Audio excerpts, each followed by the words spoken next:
Hey, what's going on everybody, and welcome back to another Fallout 4 mod review. Today we are checking out a very cool immersive hunting overhaul, and well, that is Immersive Hunting Overhaul by Kakmo BT. I'm sure I messed that up in some way, but it's on the screen if you want to see it yourself. Now, this is going to completely overhaul the way that we hunt as we know in Fallout 4, as well as a couple of other ways to acquire resources like robot parts and even caps. And all of these will be included in one single mod, and the changes here are really awesome and definitely help to fit that immersive theme. So if you're going for a real hardcore survival gameplay, this is definitely a great mod to add. Now, a brief overview of what this mod is going to allow you to do is completely change the way that you hunt and gather resources from animals. It's going to allow you to immersively salvage parts from robots. It's going to allow you to dispose of bodies when you're done with them. It will make some changes to the cooking and food. It will even add some changes to the cannibalism perk, as well as the way that cap stashes and lunchboxes will work in-game, and even has some compatibility for mods like Mutant Menagerie. So we'll go ahead and break these down one by one and see what exactly is offered in this mod, one at a time, just so we make sure that we cover absolutely everything. Now, the most important place to start before we get into any one particular feature is the crafting workbench. So head over to a chemistry station to the utility section, and there's some items you're going to need to actually make this mod function. For starters, any knife in the base game or even modded knives will work for the collection of different animal parts, but you will also need some things like the disassembly wrench for breaking down robot parts. So grab one of these. You'll also need a shovel to be able to bury bodies, and then a test tube to collect blood samples. These are just some of the very important tools that you will need for each of the really cool features. Really quick before we leave here though, it's important to note that the shovel is actually a melee weapon. You can see it has a damage of 54 there, and I believe the same is true for the disassembly wrench, also a melee weapon. Pretty cool stuff. Now let's get started with the foundation of this mod, the butchering whenever you are hunting animals. So here you can see we have a rad stack dough. We're going to equip our knives, enter sneak mode, and approach. And you'll see right there we have the option to press space to butcher.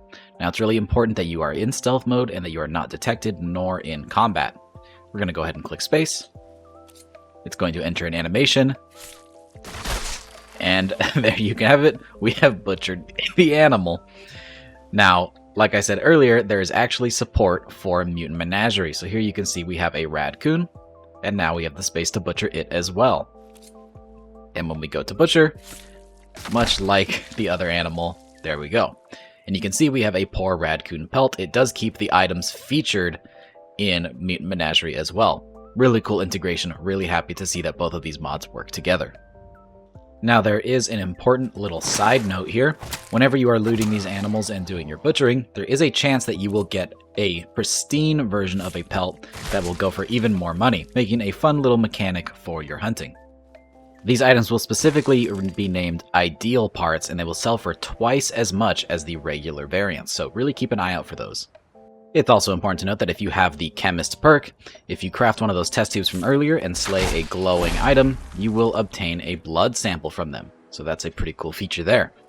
Now some animals will actually have some pretty gross and destructive innards, and if you try to disassemble them or butcher them, they may actually damage you in the process. So just be aware of that. You might take some damage from some dangerous enemies. Now let's talk about salvaging. If you kill a robot out in the field, you can now equip your disassembly wrench, and if you have the robotics expert perk, it will function just like it will when it comes to hunting. Simply equip this guy, find the sweet spot on the robot, and then hit your spacebar to disassemble, and it will play a new animation. And after a short amount of time, you will have disassembled the robot. And you'll acquire some really cool parts. Very awesome stuff, and definitely a cool new way to get parts from these robots. I really like this system. But now let's say you've made an awful mess with all of your disassembly and your harvesting.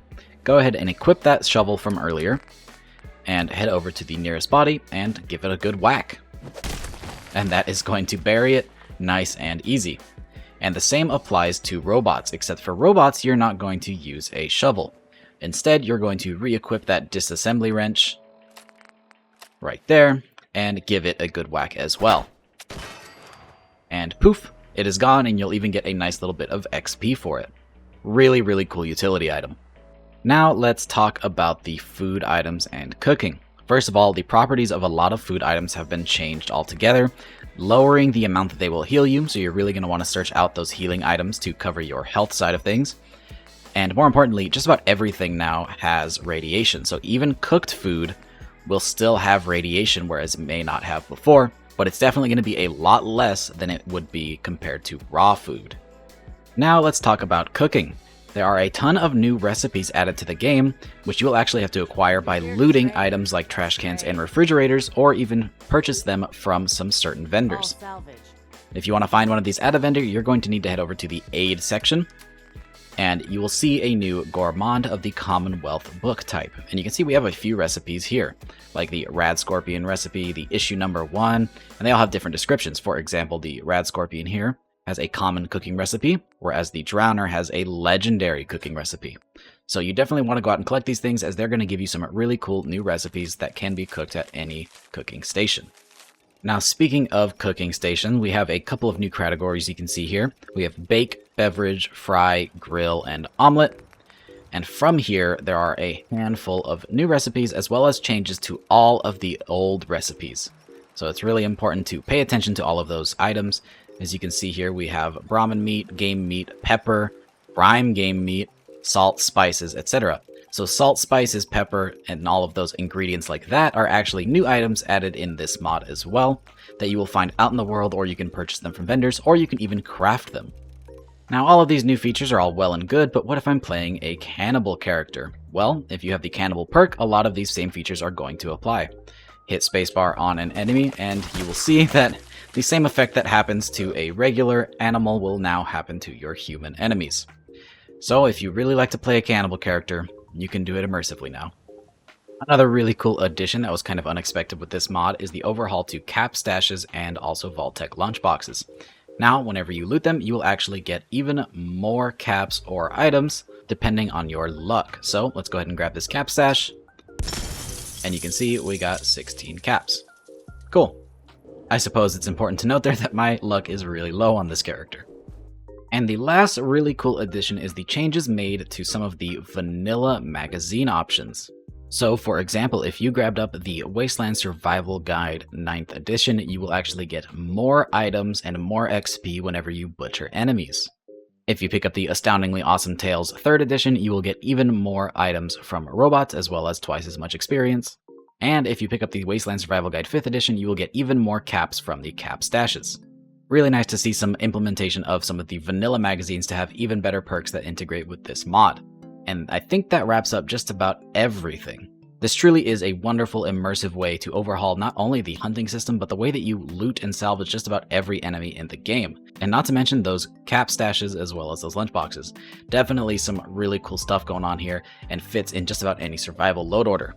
I really hope to see some more compatibility patches in the future. It's nice that we already got Mutant Menagerie, but I'm really hoping for other things like the Capital Wasteland Robot Pack, as well as others. So if you want to try this mod out for yourself, it will be linked in the description down below as always. And if you do try the mod out and you enjoy it, don't forget to endorse the mod and support the mod author in any way that you can. Just show them appreciation for all of their really hard work. And if you enjoyed this video, drop a rating, subscribe if you haven't already for more videos just like this, and I hope to see you in the next one. Peace! And really quick, I'd like to make a shout out to all of our patrons. Your donations are greatly appreciated and really help to support the channel and videos just like this one. So again, thank you.